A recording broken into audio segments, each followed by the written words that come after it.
आज वाला 20 वाला रिपीट हो जाएगा, कोई दिक्कत नहीं है ना। राजवी आज वाला बिल्कुल रिपीट हो जाएगा भाई।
When flight prices dropped, Vikram could finally start ticking off his bucket list. Expedia, made to travel.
Cadê, gente? Cadê a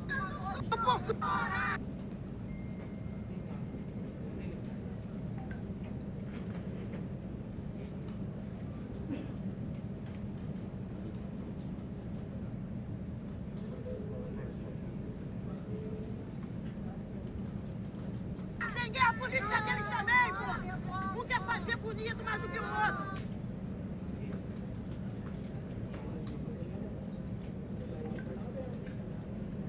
Assassino! Assassino! Assassino! Assassino!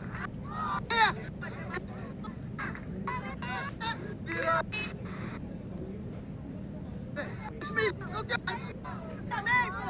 Assassino! Assassino!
Check कर ली क्या?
ये लैब जा रहे हैं या सर्कस?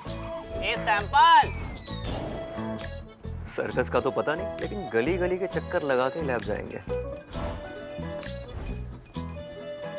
क्या सैंपल लोग हैं यार। At Orange Health Labs, we take your samples straight to the lab.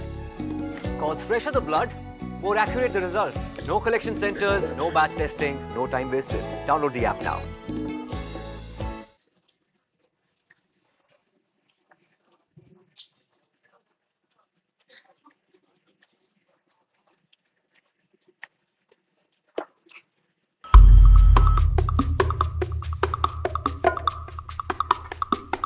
Well, Prime Minister, Singapore is perhaps the most globalized country in the world. And you like rules, you like precision, you like mathematics.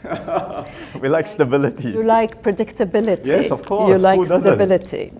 You must be having to adapt to a new world order. Yes. Tell me a little bit whether this requires fundamental change in the way that Singapore operates. We are certainly in the midst of a great transition to a multipolar world, a post-American order and a multipolar world. No one can tell how the transition will unfold, but there is no doubt it will be messy and unpredictable because America is stepping back from its role as global insurer, but there is no other country that's able to or willing to fill the vacuum. So we are in an uncomfortable position where the old rules do not apply anymore, but the new ones have not been written. And we must brace ourselves for more turbulence ahead. So what are we to do in this environment? I think we cannot afford to just wait for things to happen or hope somehow that things magically will fall in place. We have to take actions now, plan now and start taking actions to invest together in tackling the problems of the global commons, or in building new trade connections and keeping up the momentum of trade liberalization. So that's something that Singapore is keen to do. We can't do it alone, but we will do it with other like-minded countries. Can you envision a world without the US? The US may not be able or willing to join these plans now, but we have to press ahead. And hopefully in time to come, they will come along as well. But given the uncertainties and the unpredictabilities, we cannot just leave things to chance. We have to start taking actions now to lay the foundations of the new multilateral architecture. But there are two views that the next few years are more of a passing phenomenon, or that there are deep structural changes in the world order that we are now living. You are in the second camp. Yes, we are. We are, because we believe what has happened in America is not just a temporary phenomenon. It reflects broader change in political culture and also in American society itself, a feeling that America has not benefited from the current global order that it had put in place, and it is not prepared to do as much of the heavy lifting to keep the order going. And I think that goes beyond this administration. Is some of this sentiment justified? Does Donald Trump have a point when he says that the US has been taken for granted, that it's been taken advantage of? Some of it may well be justified in the sense that there may well have been free riders, so to speak, and countries do need to do more to invest in their own economic security and also stability. We do that in Singapore. We have never taken it for granted. We have consistently invested year by year in our own security and our defense, and also facilitated America's presence in the region. Certainly what the Trump administration has done is to motivate and catalyze many countries to do this self-reflection, and you see that happening now. More countries are indeed investing in defense. There's certainly self-reflection. So you see it in Europe, and people are taking matters into their own hands. So while there may be truth in some of this, of what Mr. Trump has said, and the positive result of this is countries taking more responsibility and spending more on their own security, we worry that the consequence of these actions will also mean, as I just said, a weakening of the global order today and we think there's no going back. There will be a new multipolar world. Multipolarity itself does not provide a stable framework for countries to work together, to cooperate, and to ensure shared prosperity and security. So we have to think about what we can do together to engender that. Does this multipolarity mean spheres of influence? Because you often look at the way the US administration operates, and it looks like what the president prefers are sort of three strong countries. That wouldn't work very well for Singapore, would it? We hope it will not end up like that, because if the world ends up in exclusionary blocks and spheres of influence, I think it will be more dangerous and unstable. So from our point of view, multipolarity should still have a way to bring about global connections. We would prefer a world where ASEAN in Southeast Asia, we are a platform that allows for open and inclusive engagements with all the major powers. Do you think ASEAN could become a more credible bloc, politically, but also economically? Certainly, we have ambitions to do so. I know that this is what Singapore hopes for, but are there concrete moves to make it such? I wouldn't, first of all, belittle the achievements of ASEAN. Southeast Asia is a very diverse region, highly complex, made up of so many different ethnicities, languages, religions. It used to be called the Balkans of Asia because of the geographical fragmentation and the potential for instability. And yet, all these decades, since the end of the Vietnam War, Southeast Asia has been able to maintain relative peace and avoided major conflicts, and a lot of it is credit to ASEAN. ASEAN is certainly not perfect, but it is indispensable. And we are continuing to build on the foundations that have been laid. There are plans to accelerate ASEAN integration to make ourselves a more attractive and competitive single market. And in some ways, the tariffs imposed by America have indeed catalyzed and motivated ASEAN leaders to come together with more urgency on this endeavor. So you got off pretty lightly, but of course the US does not have a trade deficit in goods or in services with Singapore, so you got 10%. Mm-hmm. It's not the same for your neighbors. Yes. They have some of the highest tariffs. So there is a growing sense in the region that the US under Trump has turned its back on Southeast Asia. Do you agree? The actions of the tariffs have certainly impacted America's standing in Southeast Asia. There is no doubt. But I would say all Southeast Asian countries still recognize that America remains the largest investor in the region. Not China. China is the largest trading partner. But as far as FDI flows are concerned, America remains the largest investor. America still has significant stakes in Asia. And all of us in Southeast Asia want to maintain good links with America. And that's why many countries have had extensive negotiations with the US, and eventually they have landed on slightly lower tariffs. More around 19%. It's interesting how now we think of 10 or 20% as practically as relief. I agree fully with you. But we started with nothing. Exactly. So from our point of view, the correct figure is 0%. Yeah. But 10% has become the new normal. What to do?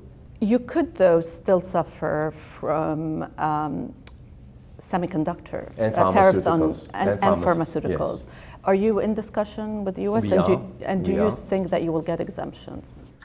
Remains to be seen. We are in discussions with the American officials on this. But from what we understand from some of the large American firms, like the pharmaceutical companies, some of them on their own have already negotiated their own exemptions because they are investing back in America. So these are the pharmaceutical companies in Singapore, that's right? They're American companies, they're investing in America, so they get their own exemptions. That's right. So we are looking at this in greater detail also to understand fully what's the impact on our economy. You're a logistics hub. There are a lot of re-exports from Singapore, and supply chains have been disrupted because there is pressure also from the US to remove Chinese elements from these supply chains. Have you felt this pressure, and what impact has it had? Not so much on the overall flows, because if you look at global figures, trade flows continue. They are just being reconfigured into new patterns of trade. And so long as they are continuing, especially in Asia, Singapore can remain a relevant node.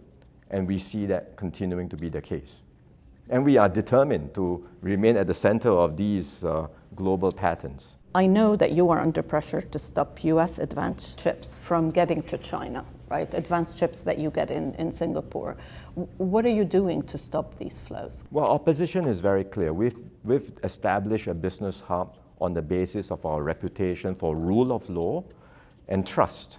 And so we are determined and fully committed to maintain the integrity of our business environment. We will not tolerate businesses violating our laws. We'll take strict actions. And when it comes to export controls, we will also not condone businesses or individuals taking advantage of their association with Singapore to circumvent the export controls of other countries. So where America is concerned, what we have done is put in place robust arrangements so that the US government can take actions, investigate companies of interest in Singapore if they so wish. What happened? And we will also extend similar arrangements for other countries if they would like also to have the same treatment where it comes to their export controls. Because nowadays, export controls is not limited to America only. Are you surprised that economic growth hasn't really suffered? Tariffs were supposed to do a lot of damage, and yet whether you look at the global economy, the recent IMF report, like or indeed in Singapore, economic growth has not yet been affected. Did so we what get it happens wrong? now that No, I don't think we gradient got it hides wrong. the I think there are several thing. reasons for it. One, the actual rollout of the tariffs have not been as high as what they initially were indicated to be.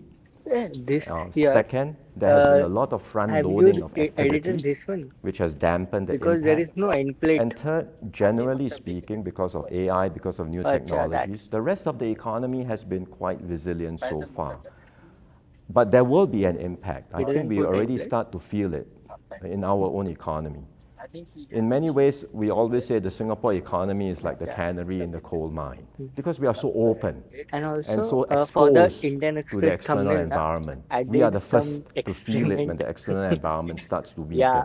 We didn't feel it in I the don't first know half if of this that year. works So how or are you not feeling for We are that, starting to feel some rarer slowdown now as we approach the second half of this year. No, because but of then too I did uncertainty, some added businesses are border. holding back on new investments and new hiring, and we are starting to see a general slowdown in business activities. I'm just wondering Oh, how you and your neighbors navigate the tensions between the US and China. There may be a trade deal, there may not be a trade deal. One day it's on, No, one day it's off. How difficult is it for you? I suppose we have to take a step back and look Okay. at, first of all, the US Okay, and then. China relationship itself. It's the most consequential relationship in the world, and it's also the most dangerous fault line in international relations. For now, you can see both countries wanting to insulate themselves from each other. But there are also many interdependencies Open between Indian them. Their economies are deeply intertwined, and they are looking at potential choke points to use as leverage. But when one economy squeezes, the other squeezes back right away. So you end up in a path and a dynamic of mutually assured destruction. We see this happening already, as even now. And furthermore, when one side starts to weaponize a particular dependency, it just motivates the other to look for alternatives. So when America puts controls on chips, China will start looking for workarounds, because you can use lower-end chips as workarounds, and China will start looking to become more technologically self-reliant. And when China puts controls on rare earths, I think all of us will start to realize that these are not so rare after all, and America and its allies, I'm sure, will look for alternatives. These things will happen. I It'll take feel like time, green is but very the economist in eye-catching me as says compared to that red. we should never Red, underestimate the elasticity of no, supply. I get it, but So then to when like you what's look wrong at in these sorts of experimenting? dynamic and the consequences of actions, Yeah, I yeah, think got it. America and China may well come to a new modus vivendi. Think about how they can coexist with one another even while they compete intensively. Yeah. It's not easy to see how this may arrive Yes, very soon I'm trying to. in the near term. I'm trying to imagine what you are describing. If it's unstable in some areas, it will be unstable in other areas. You often hear the Chinese saying that they look at the relationship as a whole and they cannot compartmentalize it, whereas the U.S. prefers to compartmentalize. So, do you think they'll get a trade deal in the next few weeks? They will show the We hope numbers so. rather It may than not be a strategic agreement that resolves everything, but even some form of a guardrail to manage the economic relationship in trade is better than nothing. Yeah. Everything. And if the US and China continue to coexist and not end up with a full decoupling, which is going to be highly damaging to both economies and also highly destabilizing for the entire global economy. So if they can find ways to coexist, going back to your earlier question, Singapore and all of ASEAN countries will be able to navigate this new environment. We will be able to therefore continue to have relations with both America and China. Do you think that a lot of the U.S. sort of economic nationalism, the America First strategy, is leading more to a China First strategy, and in some ways giving them this impetus to produce the chips themselves, to make themselves even more independent and paradoxically stronger? You can see growing confidence in China throughout its entire society at its own developmental model. China's rise gives rise to a lot of unease in many parts of the world, not just because it's a rising power of tremendous scale, but because it's a power with a different economic model and political system.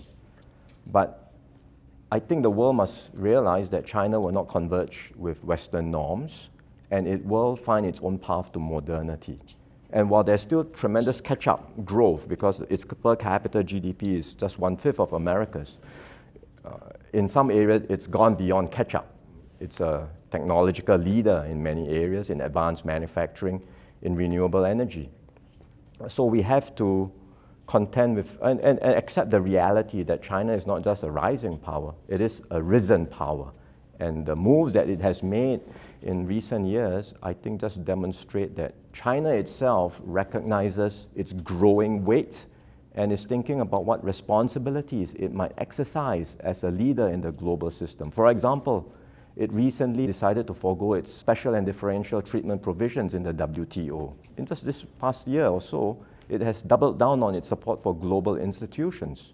And I think these are examples of how we have to embrace the reality that China will be a key player and potentially a key leader in this new global system. But doesn't a country like Singapore then have to make a choice? Because you have navigated a strong political defense relationship with the US and a very strong trade relationship with China. Do you not feel that you are reaching a point where this balancing act doesn't work anymore? Having said all that I just described of China, we are talking about China today still not being able to or willing to replace America's role in the global system. Because it's not quite at the same level as America. It's still a middle-income country with a lot of domestic challenges. So there is no new global leader yet emerging.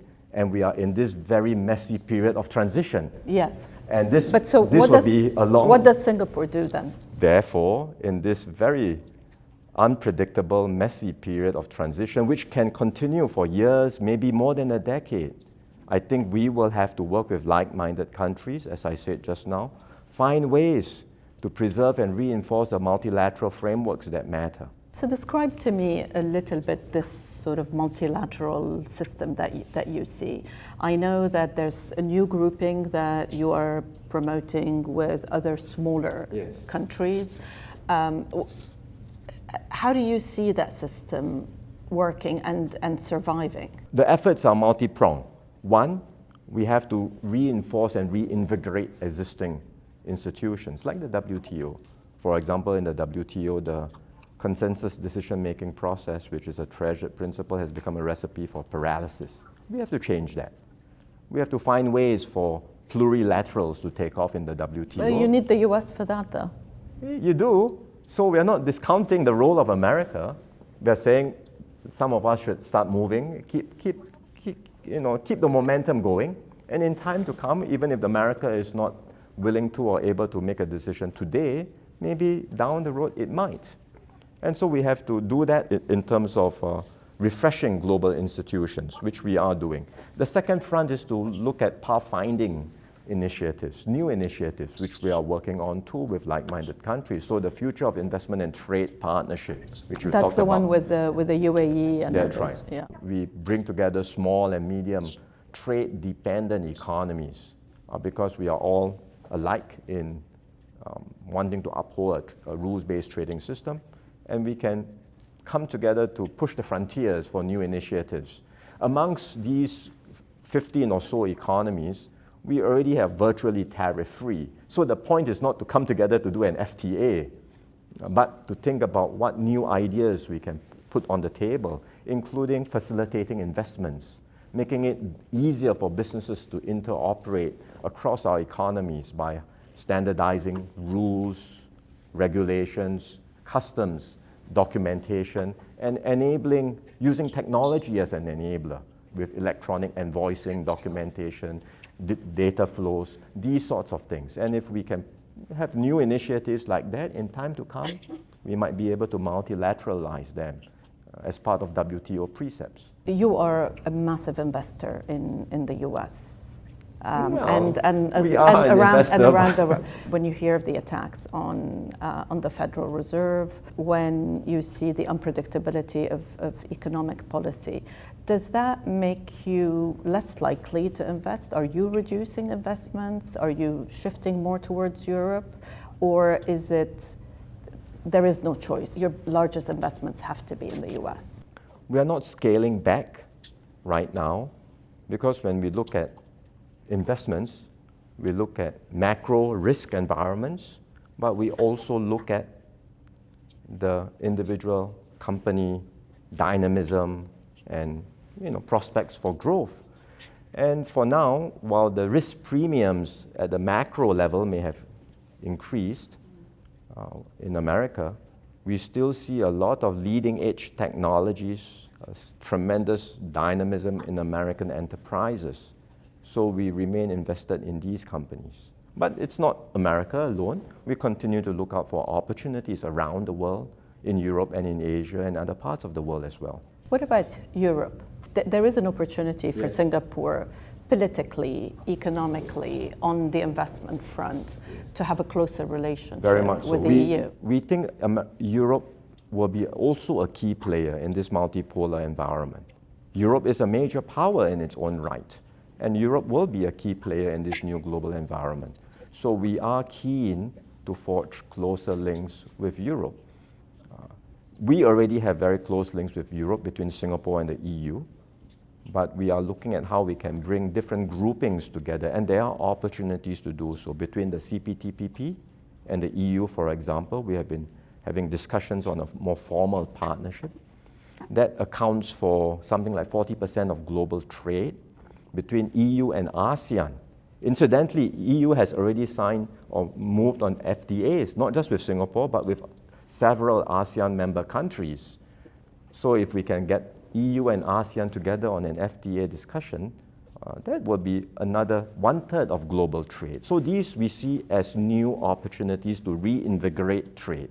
I mean, we are in a world where the global system is starting to see becoming more and more clogged up, but we would like to keep the arteries of trade open and maybe create new arteries. And that's why we see these strategic opportunities with Europe. Does this new world order that is yet to emerge, does it require any domestic changes in Singapore towards more political liberalization? I ask also because you would have seen that there's a new youth movement that's emerging in different parts of the world, in Asia and also in Africa, the Gen Z movement. Tell me how you are thinking about the future on domestic, social, and political liberalization. The two are connected. It's a relevant question, the changes in the global order, as well as the sort of youth movement that you see around the world. And we see growing anxiety amongst young people everywhere in the world. In China, they talk about lying flat. In Japan, there's a term, hikikomori, staying in the home, not going out. Yeah. And I think in America, Europe, you talk about the Great Resignation and all sorts of other terms. So you see that level of growing anxiety amongst young people. Because we are in a different environment, less stable, more chaotic, more disorderly, so naturally young people are more concerned about their future. We feel that in Singapore too. So from a political point of view, from a domestic point of view, our focus must be to find ways to give assurance to our young, to give them that confidence that they can chart a better future for themselves. And that's what we are determined to do in Singapore. What's been the hardest thing that you've had to do since you became Prime Minister? Many hard things. I don't know that Hardest. Hardest. Have you been to see Trump? Not yet. Okay, Not yet. so you haven't done the hardest. We might have a chance to meet when he comes, if he comes for the ASEAN summits, which he has said he would. Yes, because he has to sign the peace agreement. Yeah, well, I'm not sure whether it's just for that, but if he comes to the ASEAN summits, there may be a chance to meet him. I've had a phone call with him late last year. It went well, but I'm sure there'll be opportunities to meet. Okay, so we take that out. Yeah, That's not the hardest. I would say what is the the hardest has been really in managing people. You don't realize the extent of it until you get into this job, right? Which is that I'm not just Prime Minister, I'm leading a party. I'm leading a party, I go into elections, and you have to then think about which are the members of my team who I have to drop, because I want renewal. And one of the keys to the PAP's success has been a full focus on renewing our team every election. And this is not easy to do at all. It's very easy to say, let's just continue with the status quo. I don't want to offend anyone. You know, it's okay, we all move along. But then if I do less of the renewal, I will pay the price for it 5, 10, 20 years from now. So having to look hard at the members of the team, speak to each one of them individually and say, I'm sorry, I'm not able to allow you to continue, I have to drop you. That was very painful. So party management. Yes, that was very painful. Not easy to do. And I had to steel myself to do it and manage it, and I'm glad we had a good election outcome at the end of the day. Thank you for your time, and hope to see you again soon. Thank you. Good talking to you.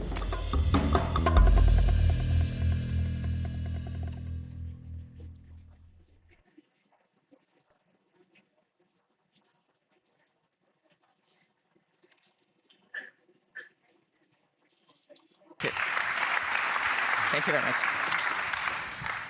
Ladies, gentlemen, welcome back to Berlin Global Dialogue. Like I said, it's been very quiet in trade lately. Nothing has been happening. It's not been in the news at all. So we thought we might bring all of you in here to tell us what's happening in your respective industries, from policy, from business, and from your respective perches around the world. Obviously, tariffs has been everything we've been covering in the news this past, 9 months, 10 months. And so the world trade system, as we know it, is getting thrown away.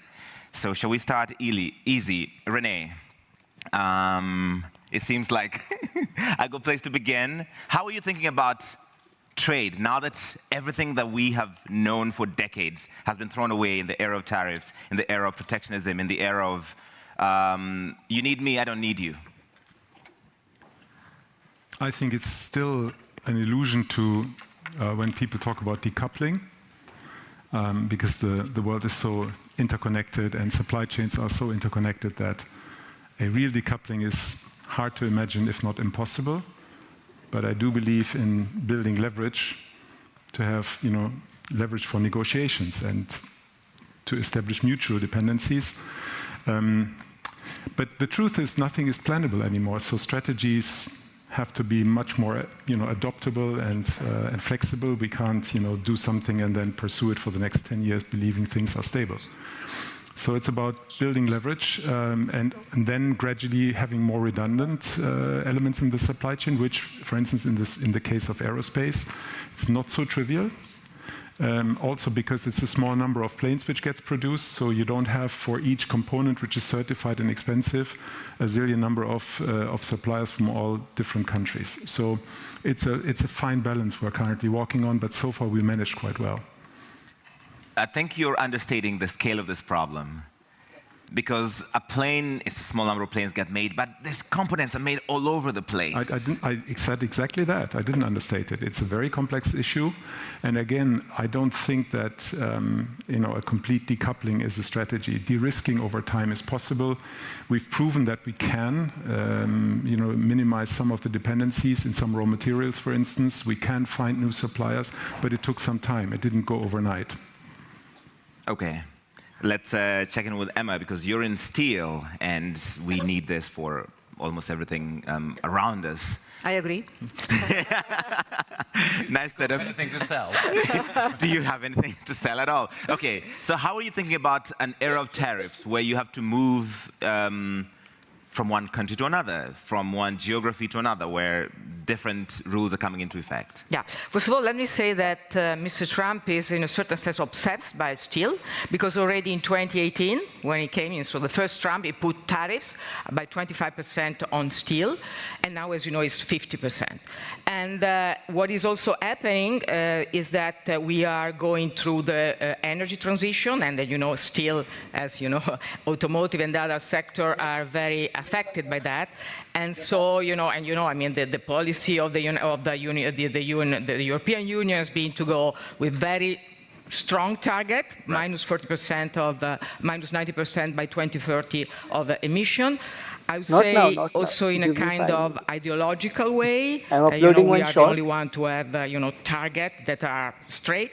And we at the beginning, we didn't have a real technology neutrality, which is what we meant. So what happened is that the Commission decided to put starting from the 1st of January 2026, the CBAM. That is a kind of extra cost that if you import steel from outside, you have to pay, and is linked to the CO2 emission embedded. So we also have this part. And as always, when you have this kind of situation, there is uncertainty, there is more bureaucracy. So CBAM is good, but is another kind of burden. So what we decided to do as company, before we were only in the processor still. We decided to invest upstream. So we partially, so we are not completely fully integrated now, but we are, upstream for, we will be autonomous in our production of the raw material for 35–40%, and we are doing in UK and in France, and this helps us both on the protectionism, because now to import from all over the world like we used to do before is very difficult, and also for the CO2, of course. So we are now producing with an electrical furnace, so the CO2 emissions are lower. So first we are going upstream, and this is what we're doing. And second, of course, we are also diversifying our sources of raw material. We try to be as agile as possible, because every day there is a change. Maybe it's 50%, tomorrow maybe it's 40 or 60, we don't know. So you have to be very agile and also try to be very open also to opportunities that can come even in this disruptive situation. So you knew this was coming when President Trump got reelected, because you had the precursor in 2018. Were you, as the kids say, freaking out because you knew this could have a massive change in your business overnight? Exactly. So that's why we decided to go before. So yes, already in 2018 we saw this, and already with this 25% of tariffs, our export to the United States went down. It was not very important, but they went down. And so we understood also at that moment, also the European Commission put some safeguard measure limiting the import. So we understood that the world was changing, and so we decided to do this movement in upstream, and I think this is the right move to be done. Okay, I'll come back to that in a moment, but Ola, you're sort of in the same situation with Rene, which is that you probably look at the news and you're just like pulling out your hair. Are you deeply concerned about the state of things, or are you reasonably optimistic? Well, we're the second biggest customers to these friends over here next to the construction industry, so thank you for being around. We need you guys. Now more than ever. Now more than ever, but if we look at what's happening now, here we're sitting in Berlin this morning. Everybody knows that one of the strengths of Germany has been an export champion. Yeah, it's been a badge of honor, and a company like Mercedes-Benz, the automotive industry, we're like a mirror of that business model and have benefited greatly over the decades from markets opening up. And now we find ourselves in an era with more protectionism creeping back in, and it's not like it just happened in the last 6 months. The last 6 months have been disruptive, but this is a process that we have seen over the last 7, 8 years, I would say, in different shapes or forms. And I would start by saying I completely agree with what Rene said. If we think that we're going to kind of decouple ourselves, that is a complete illusion. If you take a modern high-tech car from Mercedes-Benz, all 5 continents are in that car. All 5 continents are in that car. So there's no such thing as a fully European car, fully Chinese car, fully American car. The whole world is in the car. You can create some redundancies, second sourcing, and do this, that, the other. I would call it risk management. Yeah. But if you think that you can retreat back into a fortress, you are living in an illusion. Because there is a reason why 5 continents are in a car, and it's called market economy and the invisible hand of the market. It is the economical optimum. If politicians, for whatever reason, decide to put in distortions into that economic optimum, the first thing that happens is it gets more expensive, which is what you're trying to fight. Now, we have to live with the reality that we're in. The United States has changed the paradigm. It is what it is. Would I have liked it to be different? Of course I would, but we have to deal with it as best we can and find whatever is the best new equilibrium. But while we do that, let's seek more new opportunities on top of the 3 dominating markets, of course, North American economy, European economy, and Chinese economy. And I'm sitting next to this fine gentleman here. We spoke yesterday, a small country with a population that should be paid attention to. And even if the car market for us is not yet in India on the level of, let's say, a Germany or a UK or whatever, what is it going to look like 10 years from now? So if pressured by the big guys, let's see if we can find complementary new partnerships, and maybe this can be a spark for a new opening up in other directions. In this era of protectionism, do you consider it an existential crisis for your business if this trend continues and all of the big markets start to close off? It depends on the definition of existential, but when... Good thing we have an English guy here. Yeah, when... I'm not English, I'm Welsh. This is a very important distinction. I knew he would say that. When you look at the business model of a car company or many industrial companies, on Liberation Day, or actually 5 days before Liberation Day, 27.5% tariffs were actually implemented between the EU and the United States. Right. Mercedes being the individually biggest exporter from the EU to the United States, you do pay attention. Yeah? And if you take an industrial business, do the math in 20 seconds for you. 100 units of revenue. If you're a really good company, 10 units of profit, let's say 10%. A cost of goods sold at 75 units. Add 27.5% to the 75 units, then you understand what happens to the 10. Right. So you could say that it is existential. At 15 is bad. At 25, it's 27.5. It's prohibitive. So the math matters. Right. And industrial structures in highly sophisticated, complicated business like the machines that we build is not something that you switch over overnight or in 6 months or something. Those industrial structures, it takes years to switch them over, and they have been in the making for decades. So it is really something that affects the business, yes. All right. At least one minister is in a good position, Chris, because you did a trade deal with the United States. Oh, and India. And India too. Yes. But I want to start with... I was going to do India first. I wanted to come to him last because even though we've been paying a lot of attention over the last 9 months to what the United States is doing, but India was already doing this before it was mainstream. You were doing this kind of unique trade deals. Well, we recognized many years ago that we have to integrate with global markets. If we have to become a developed nation, living in isolation isn't going to do us any good. And COVID was another opportunity where everybody could reflect on how we can expand relations with trusted partners. And I remember earlier on we used to do trade deals with countries which were really competitors to India. 21, we sat down and looked at our trading arrangements, and we realized that it'll be good to integrate with developed countries, with advanced economies. That would help us in our own development priorities or imperatives, help us get technology, help us get investments, open our markets as well as open other markets to Indian products, also improve our efficiency, our operations. And therefore, around 21, we got into negotiations with 5 or 6 important countries around the world, with the UAE, Australia, the UK, EU. And this was a process which really had started 20 years ago, but around 2005-06, but could never reach end conclusion. 21, we started with a new open mind, with a new way of thinking.